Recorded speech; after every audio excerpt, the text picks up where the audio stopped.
Ricardo Sanchez, known as El Mandril, on his Spanish drive-time radio show in Los Angeles, has taken to calling Donald J. Trump El Hombre del Pelequin.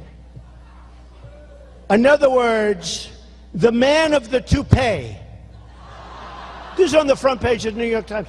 All right, ladies and gentlemen, then he called a woman up to look at his head, and she said, no, he doesn't wear one.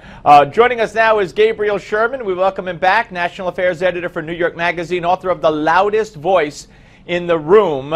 And Gabriel, welcome, sir. Good to be with you. Well, you've written another one that is causing quite a stir, and that has to deal with, it deals with Donald Trump and a guy named Mitt Romney. That Romney doesn't like Donald too much in the way he's conducting this campaign, and that he's got a fire under him that, if you know, at least he would like to get back into the race, possibly. Well, I find this is a fascinating dynamic. I mean, on one level, it's not surprising that Mitt Romney wouldn't like Donald Trump, that you couldn't sort of find two people that have more opposite, opposing styles. But what I find so fascinating is that if you talk to people in Romney's world, there's a frustration that the more reasonable adult-like candidates have not been able to galvanize support amongst the voters, which leaves the door open for people who believe in Mitt Romney to say, well, wait a minute, you know, if Jeb Bush can't close the deal, if Marco Rubio can't close the deal, well, maybe Mitt Romney can. What makes them think? I read a quote from one of the people you talked to in the Romney camp. I believe it said that you know, he's unique in that everybody likes him. The Tea Partiers even like him. The non-Tea Partiers like him. But conservatives will tell you that a lot of them stayed home in the last time around, and that's why he didn't win, because he was too moderate for them. He wasn't forceful enough. He wasn't conservative enough.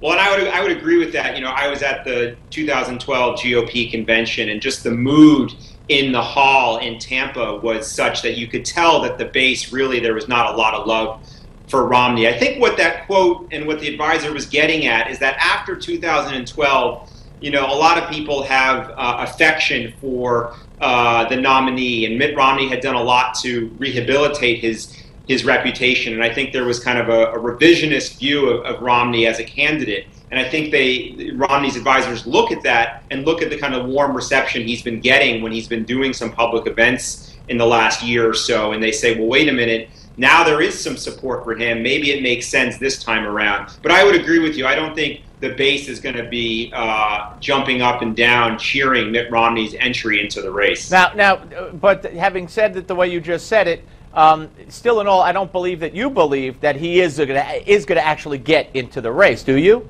I think it's incredibly unlikely. It's a very, and I say this in the piece, it's a long shot. I think what this piece reveals is the ongoing frustration in the establishment wing of the Republican Party that these outsider candidates led by Donald Trump, but we should also say Ben Carson, Carly Fiorina, and others, are capturing so much of the public's attention. If you add up the polling numbers of all of the outsider candidates, it is greater than the establishment candidates. And I think people who back Mitt Romney, the donor class, the moderates in the party, look at that and they say, you know, this does not represent the sort of Republican Party that they feel is best positioned to close the deal next November. No, in Iowa it's well over 50%. Carson, Trump, and Fiorina. I get a kick out of the quote from one of his Romney's people. These guys like Walker Perry, they were big deals in their states, but you get them on the national stage and it's a different story.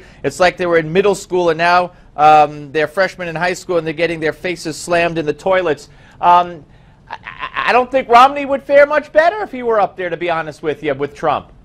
Well, I think what that quote gets at is that there is a lot of kind of schadenfreude amongst some of Romney's veterans, because if you remember, after 2012, Romney was castigated by Republicans who felt that he ran a lackluster campaign. He made a lot of gaffes, the infamous 47% comment that was captured on video.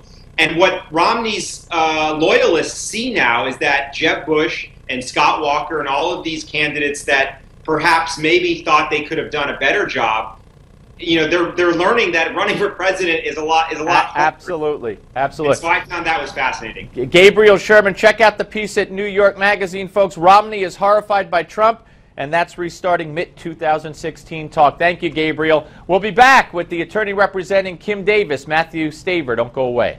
Get your copy of Ben Carson's book, One Nation, absolutely free. All you have to do is pay $4.95 to cover the cost of shipping. Plus, when you order your free book, you'll also receive 3 trial issues of Newsmax magazine and 2 trial issues of Health Radar at no additional cost. That's a $50 total value for free. Call 1-800-485-4350 right now. That's 1-800-485-4350 or visit newsmax.com/Ben right now.